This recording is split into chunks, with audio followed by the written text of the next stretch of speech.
हिंदू धर्म में पौष अमावस्या को अत्यंत पवित्र और फलदायी तिथि माना गया है। यह दिन विशेष रूप से पितरों को समर्पित होता है। धार्मिक मान्यताओं के अनुसार पौष अमावस्या के दिन पितृ धरती पर आते हैं और अपने वंशजों द्वारा किए गए तर्पण, दान और पूजा पाठ को स्वीकार करते हैं।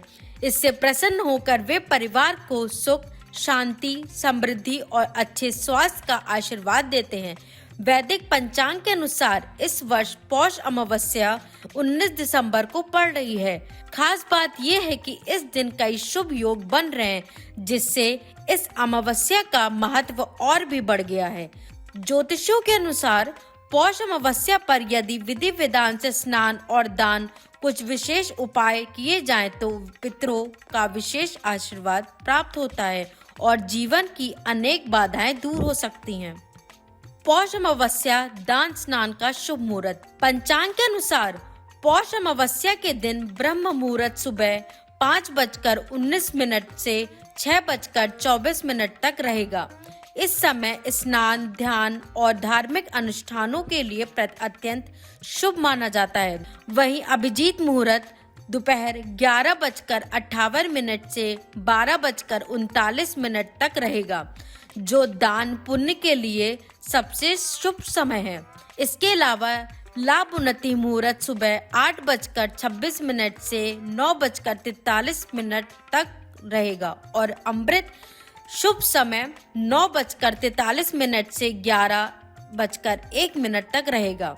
इन शुभ मुहूर्तों में किए गए कर्म विशेष फल प्रदान करते हैं। स्नान और पितृ तर्पण का महत्व। पौष अमावस्या की सुबह पवित्र नदी में स्नान करना बेहद शुभ माना गया है। यदि नदी में स्नान संभव न हो तो घर पर ही स्नान के जल में गंगा जल मिलाया जा सकता है। स्नान के बाद दक्षिण दिशा की ओर मुख करके तिल मिले जल से पितृ तर्पण करें।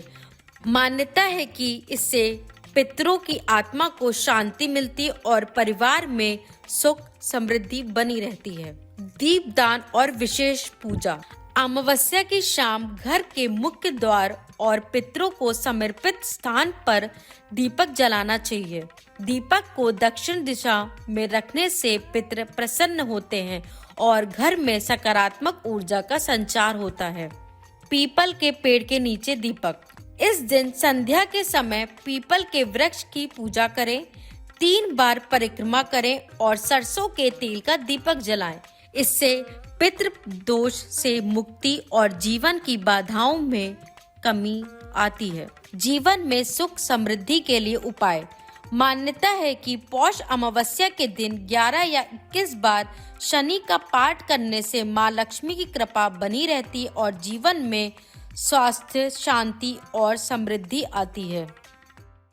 इस वीडियो में दी गई जानकारी केवल पौराणिक मान्यताओं, धार्मिक विश्वासों और ज्योतिषीय तथ्यों पर आधारित है। स्तुति इनकी पुष्टि नहीं करता। किसी भी उपाय को अपनाने से पहले संबंधित विशेषज्ञ से सलाह जरूर लें।